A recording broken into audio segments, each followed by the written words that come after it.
July the 18th, the great chairman arrived unannounced at party headquarters in Beijing and let the great chaos begin. Then he comes back to Beijing.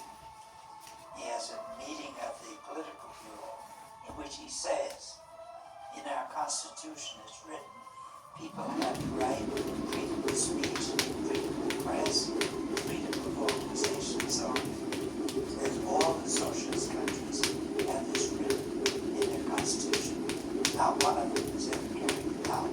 Don't you think it's time we carried it out? And for the first time, the contents of this meeting were leaked out to the people all over the place. So that was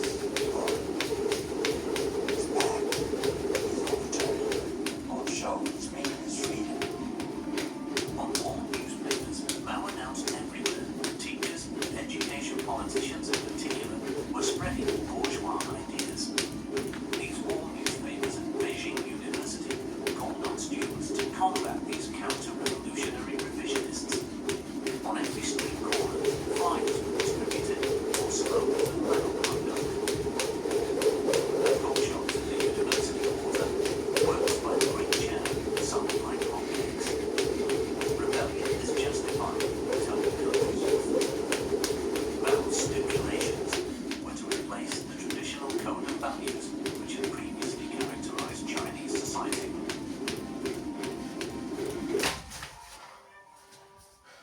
Die Kulturrevolution richtet sich ursprünglich sehr stark auf den Erziehungssektor. Initially, the Cultural Revolution was directed predominantly at the educational sector, at a reform of the school system and university teaching. It was in late 1966 that the first groups formed, more or less spontaneously. They called themselves the Red Guard. Then it was mainly the great mass movements of August 1966 which ensured that everything became a national phenomenon emanating from Beijing. Und Studenten zusammentun und auf diesem Weg School children and students nationwide joined forces and, in line with the tone of the time, formed units to destroy four old elements: old thinking, old culture, old morals, and old customs. This found particular expression in Red August when, in various ways, so-called class enemies, be they teachers, children, or the descendants of former class enemies, were then physically attacked and also beaten to death. At the battle sittings, as they were known, professors and party cadres were insulted and mistreated. Some had to wear pointed hats of shame. The Red Guards roamed the city, looking specifically at the big ones, named as such by Mao's staff. So the entire country was literally his hysteria. The fanatical gangs didn't even stop at torture or manslaughter. Many people felt terrified. For example, I remember a high school teacher. There came a knock on the door one night, and he opened the door, and two of his students stabbed him to death. Right there. So things like that happened. It was a time of terror, and the Red Guards called it Red Terror. They would form a circle around an official and threaten him, and if he was frightened, they would say that he's not a real revolutionary. He should not be afraid of the masses. If he wasn't frightened, they'd say this guy's okay. In fact, that was one of the tests they used to see whether officials, party officials, were real revolutionaries or not. Anyone the Red Guards found to be unsuitable was lucky to escape with their lives. Many of the cadres who had moved from office were sent into the countryside to do labor service. The terror even drove some to commit suicide. All over China, police officials were ordered not to interfere with the young Red Guards as they went about their brutal business. sogar Roter August veröffentlicht. Red August was undoubtedly the phase when the terror had its greatest effect on the public, because that was when the social hierarchies were dominant. Schoolgirls simply kicked and beat amateurs to death. Things like that, which were previously unthinkable, have ensured that they have an effect even today. But the majority of victims of the Cultural Revolution only occurred in the period from 1968 to 1970. and by then it was no longer a case of spontaneous violence by Red Guards, nor was it the result of conflicts between rebel organizations. Once again, it was mainly state campaigns designed to screen out and execute enemies. Die Feinde ausgesondert werden sollen und hingerichtet. In Harbin, Manchuria, northern China, press photographer Li Zhenqing saw how a crowd of spectators was assembled outside the city to witness the public execution of alleged counter-revolutionaries. No one intervened.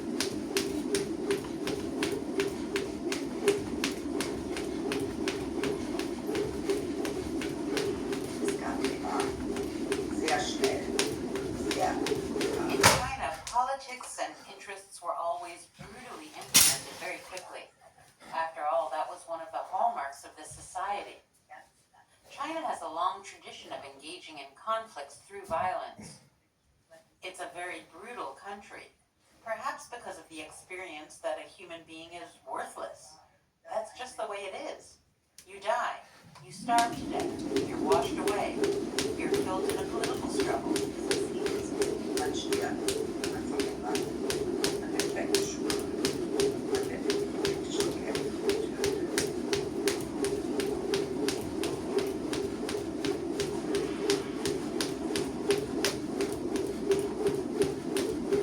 It also represents an important experience. See, how do people behave when all the restrictions are off? How do different kinds of people behave when the police don't interfere and the army doesn't interfere? And you can do whatever you want. Within the space of a few weeks, in Beijing alone, the Red Guards stormed more than 30,000 apartments, plundered and destroyed stores and possessions of all kinds. Residents and shop owners were often killed. Millions of Chinese destroyed their own books, paintings, and other works of art out of fear of making themselves look suspicious if they didn't. Even the city streets were renamed. The new address of the Soviet embassy, for instance, was Anti-Revisionist Street.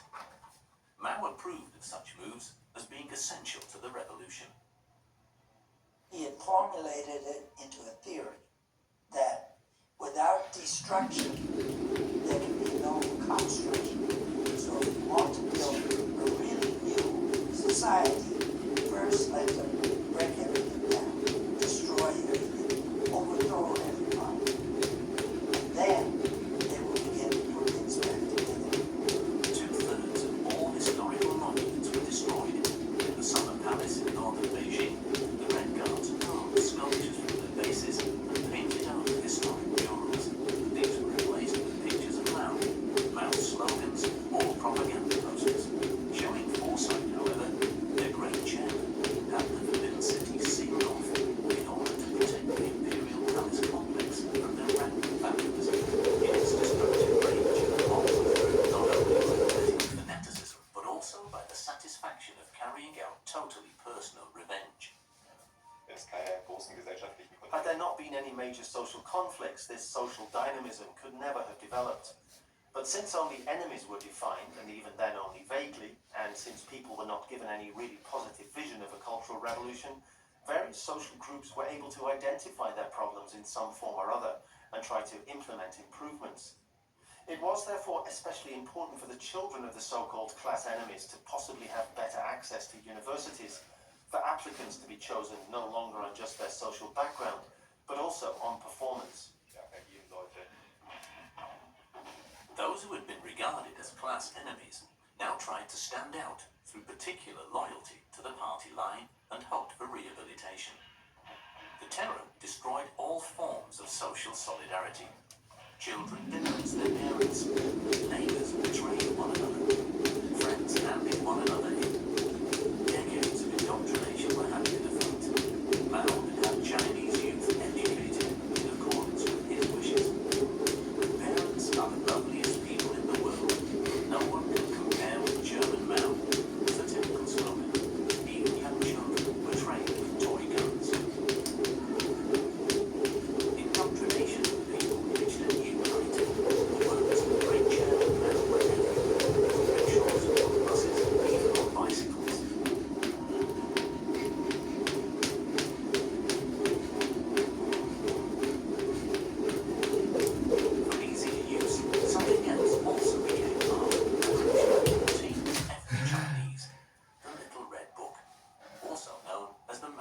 rival, presented Maoism in handy pocket format.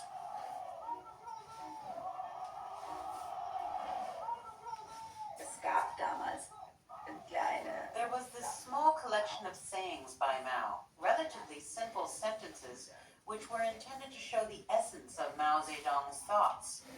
They were arranged according to certain themes: army, people, youth, in order to introduce ordinary soldiers to Mao Zedong's thoughts, and probably also to teach them Chinese.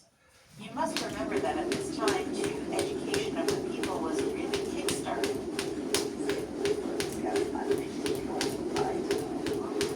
Among the students in the Red Guards, the little red book quickly became a cult object. It was actually a product that wasn't thought up by Mao himself. It came about through chance and as a result of his political climate of ritualization of the study of Mao's writings. It had happened more or less accidentally, but it fitted in well with the time. In early 1966, the book was still banned. You couldn't buy one anywhere. So it was a product the young wanted because it was hard to get hold of. It also had a revolutionary style to it with this nice red cover in its handy format. It wasn't until the second half of 1966, in fact, that the book could be obtained in any form at all. Dass dieses Buch in irgendeiner Form überhaupt erstanden werden kann. Soon, there was a copy of this Catechism of the 700 Million in every household. Here, too, the traditional social roles were reversed.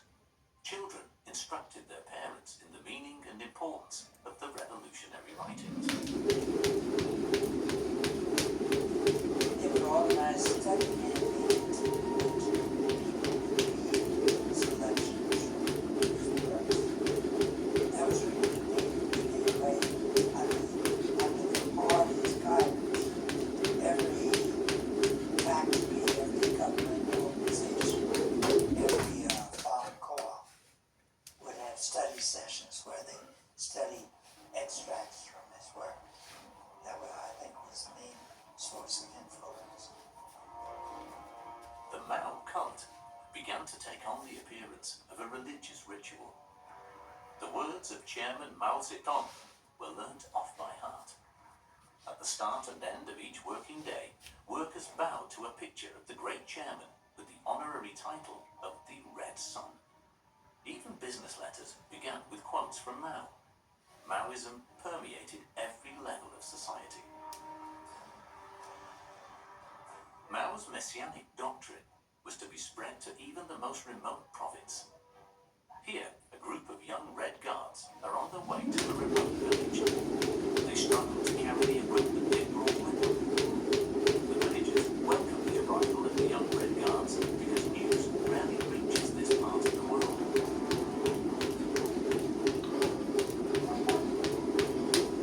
What the group has brought is a mobile cinema. Then, almost as if he were present in person, Mao Zedong, the great chairman of the People's Republic of China, flickers across the screen. This is how many villagers saw their head of state for the first time.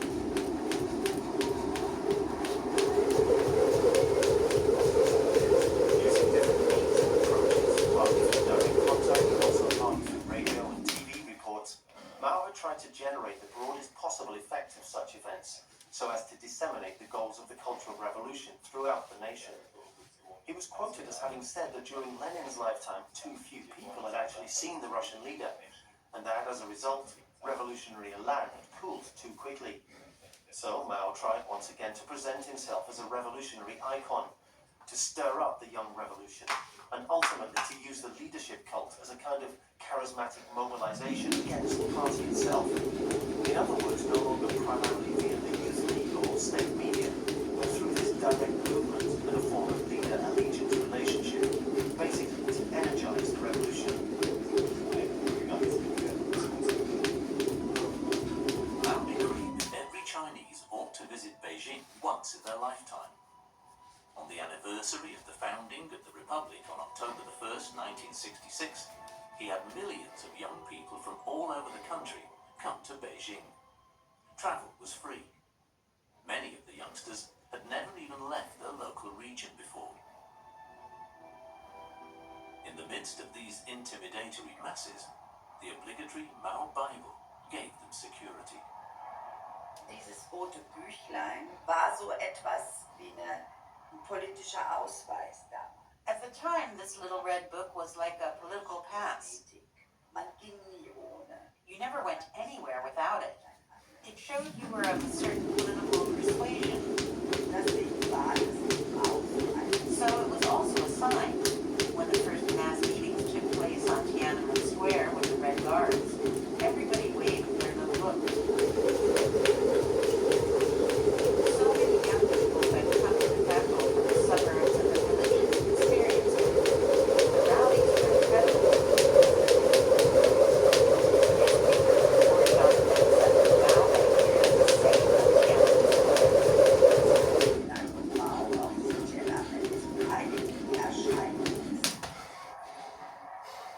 Mao watched the masses as they marched past and found his power intoxicating.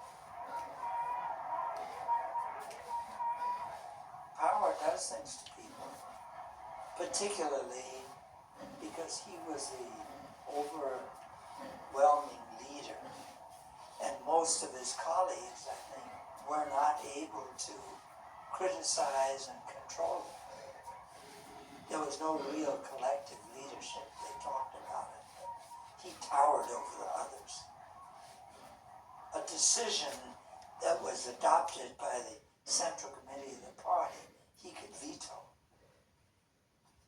So, in that kind of situation, I think a leader easily is more and more full of pride and arrogant, and he doesn't think he needs to listen. Power corrupts. And by the time of the Cultural Revolution, he was already like a madman.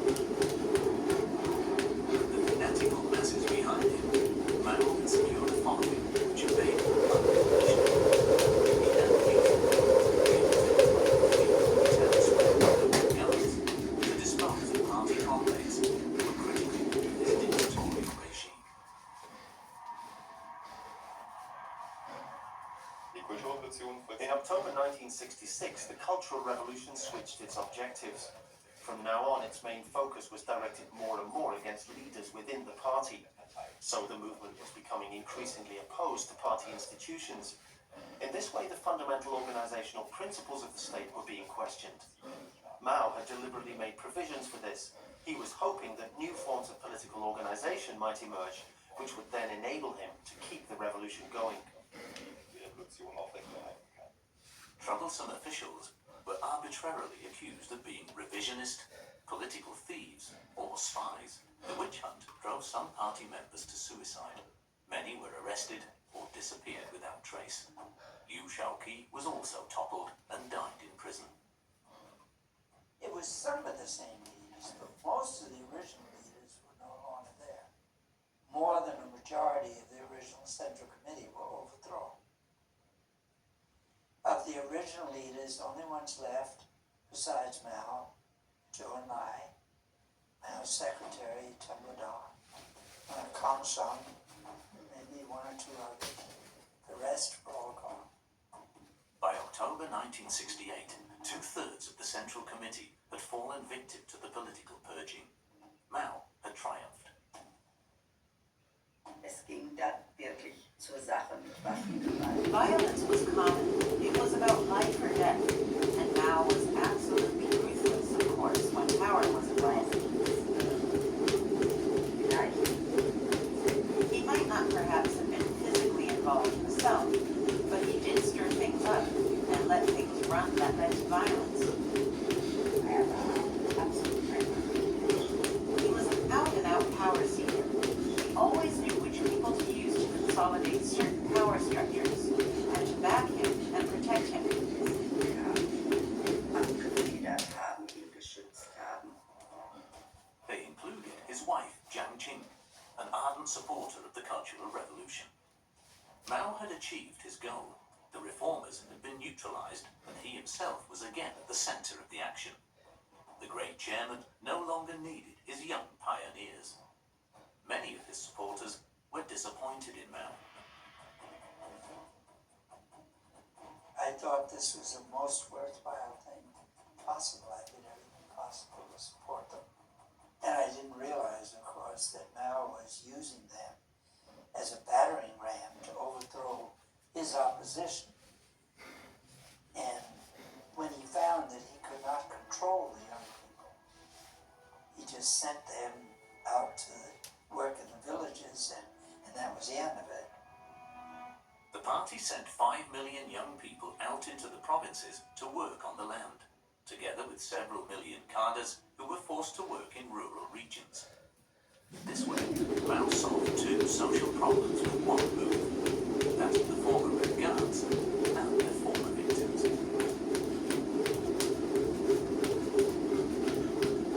Die Landverschickung The program that involved sending Red Guards into the countryside began in late autumn 1968, and for many it even lasted until 1980. Basically, it meant that the mass phase of the Cultural Revolution was over. Red Guards would serve their localizing functions. Mao was displeased that no way instead they had mainly become involved in minor disputes. So he felt it was now time for the Red Guards to be re-educated through work on the land, to learn what revolution really meant. Thus, the Cultural Revolution, in a classical sense, was over.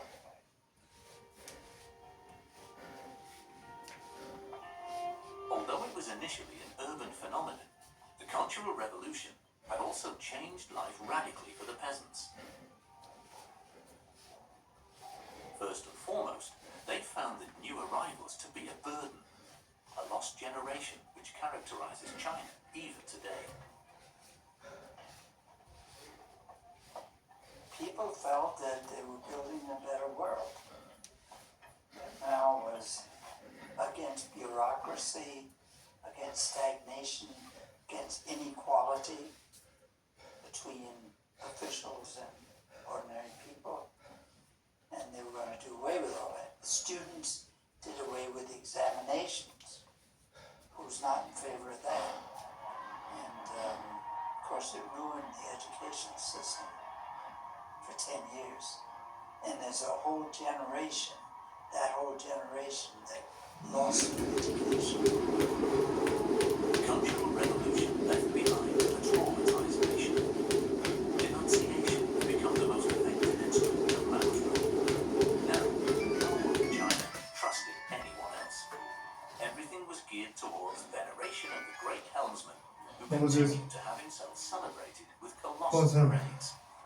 All Mao saw of his people was a mass to be guided, and himself as the new emperor of China. He was openly Wow. saying that China Lo stimulus me lo soil bidi. that of course was it. That to lead these, all these hundreds of millions I of wish I countries, had mother. they had to have a figure of imperial authority. Passion Of came course, as a in pattern. his mind, he associated this, Ah, his no own worries. power with carrying No worries. Give me- revolution forward. Give me the flowers. Mankind, but in fact it was power. Meanwhile, tensions on China's border with the Soviet Union were threatening to escalate. In March 1969, an island in the Ussuri, a river that forms part of the Sino-Russian border, became a bone of contention between the two nuclear powers. There had already been repeated minor incidents there in the past. In the late 60s, Mao realistically saw the danger of a war with the Soviet Union. He'd already calculated that Russia might attack China with nuclear weapons. In fact, he already evacuated elements of the party leadership because he saw the threat as imminent. Mao tried to take the sting out of the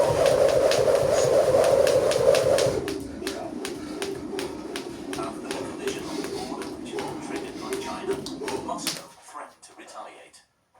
Together with Alexei Kosygin, Zhou Enlai managed to officially suppress the conflict, but tensions continued to smolder. Now the Chinese leadership began to turn to the other major nuclear power. Der Bruch Chinas mit der Naturally, China's breach with the Soviet Union led to the Chinese thinking about a possible alternative ally to Moscow. they had certainly seen America as a counterweight to the Soviet Union, and secondly, its huge economic potential which they wanted to make use of. Even today, Chinese communism is characterized not so much by clinging to dogmas as by the search for whatever can be useful to the country. The ideology is then altered a little to meet these requirements. Dann passt man ein bisschen die Ideologie diesen Erfordernissen an. Prime Minister and Foreign Minister Zhou Enlai was just the right man for such a change of course. On April the 14th, 1971, this cosmopolitan figure gave the first press conference in Beijing, to which foreign journalists were also invited. The occasion was a visit by the United States table tennis team. In the course of the discussions, the Chinese premier adopted a surprisingly benevolent tone towards the US delegation. They have been cut off for a long time, but now with your sense of education, that you come to China, you're open a new page in the relations of Chinese Americans.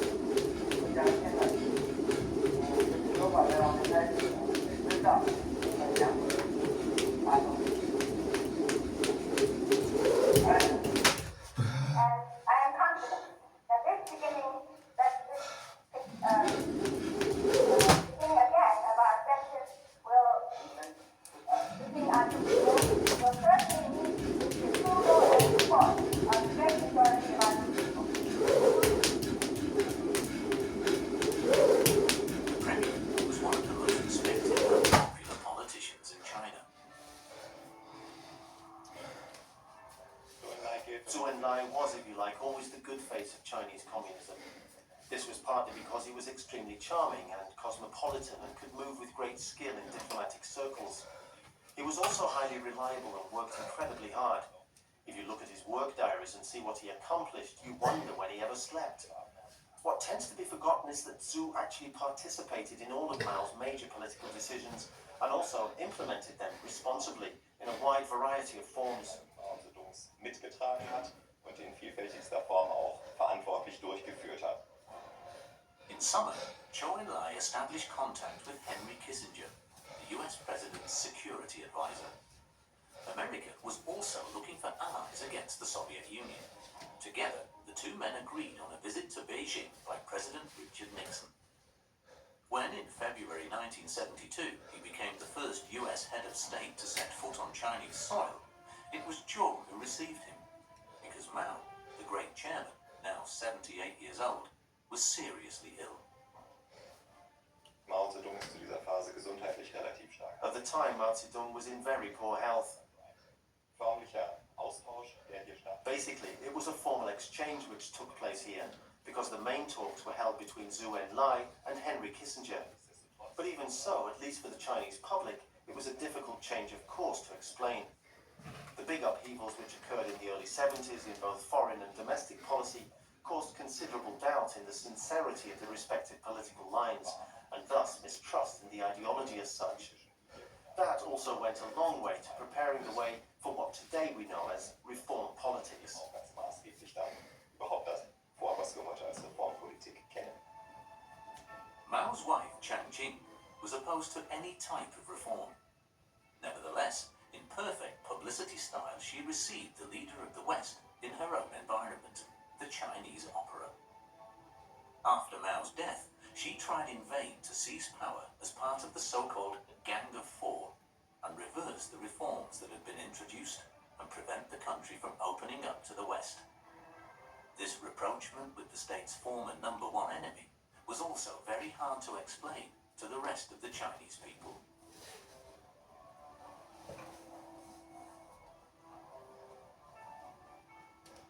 Wenn ich eine bestimmte Öffnung will, um Technologie. When I want a certain opening to promote technology and the economy, I also import ideologies. I need certain forms of behavior. This, of course, undoubtedly involves a great potential for conflict. But Mao had the skill and the strength, and he was needed for this. The pictures of Mao and Nixon went around the world. Thus, the Cold War with China was over. In autumn 1972, the People's Republic Republic of China was recognized by the Federal Republic of Germany. Damals hat China im Herbst 72 anerkannt. When Federal German Chancellor Helmut Schmidt and his wife Loki paid their respects in 1975, Mao's doctors had already diagnosed an incurable nervous disease. Schmidt said later that he had met a wreck. His chin hung down, his mouth was open, his face was derelict. But even so, the ping-pong diplomacy between the United States and China produced some permanent successes. The aged dictator built up his influence abroad and, for instance, supported the terror regime of the Khmer Rouge. Maos Gesundheit verschlechtert sich vor allem ab From 1974. 1974-75, Mao's health deteriorated rapidly. It's not that he handed over the reins of power. However, he had increasing difficulty making himself understood. In the end, it was only his nurse who could use sign language or some other form in order to make his utterances understandable. Als Torwächterin hier. At times, Mao only expressed himself in written form. He would write short notes and in this way pass on any political instructions. But we can assume that before his death he was still politically awake and influential. Aber man kann schon davon ausgehen, dass er diskursvoll sein So the reins of power were still in his hands. und einflussreich geblieben ist und daher nicht die Zügel aus der Hand gegeben hat. After 3 heart attacks, Mao Zedong passed away on September the 9th, 1976, at the age of 82. His body went on display in the Great Hall of the People. Thousands of beautiful paid their final respects to the great elder. Because of the war in Iran, Mao's remains are shown. Neither his widow, Jiang Qing, nor the other loyal participants showed any reaction. Even in death, the great chairman remained untouchable.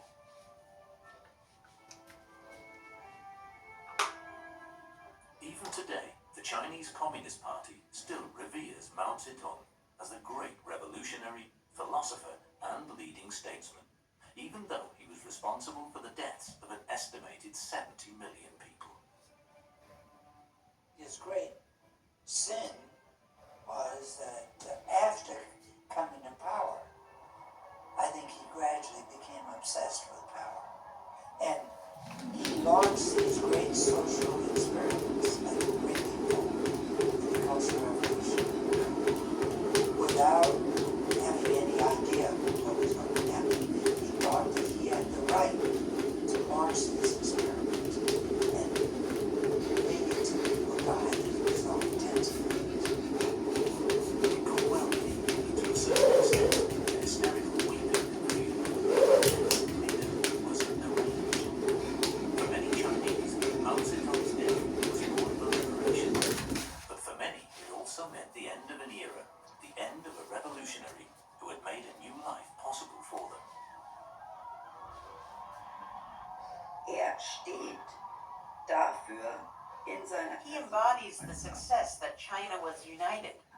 He stands for the fact that people had bread and education, for the emancipation of women, and for a whole lot more. And for many, especially the older generation, he personally meant incredible progress. sehr persönlich. Bedeutet einen unglaublichen But this progress soon fell victim to Mao's megalomania. He had subjected China to 10 years of chaos. The great chairman had ruthlessly sacrificed an entire generation in order to defend his autocratic claim to power. The decade of terror still marks the country even today. And today too, critics in China are still silenced. Die Kulturrevolution. Even today, the Cultural Revolution still characterizes China in many ways. Since there has never been any social discussion of exactly what happened, many of the old lines